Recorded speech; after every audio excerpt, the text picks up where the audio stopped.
Herkese merhaba arkadaşlar, kanalımıza hoş geldiniz. Barış Arduç'tan Qübsə Özay'a romantik doğum günü kutlaması.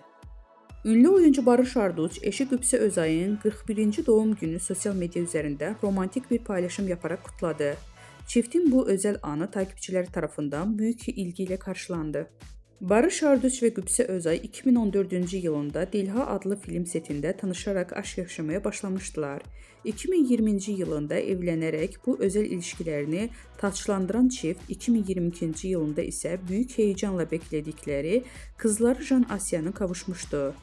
Barış Arduç ve Qübsə Özay çifti kızları Jan Asya adını verdiler.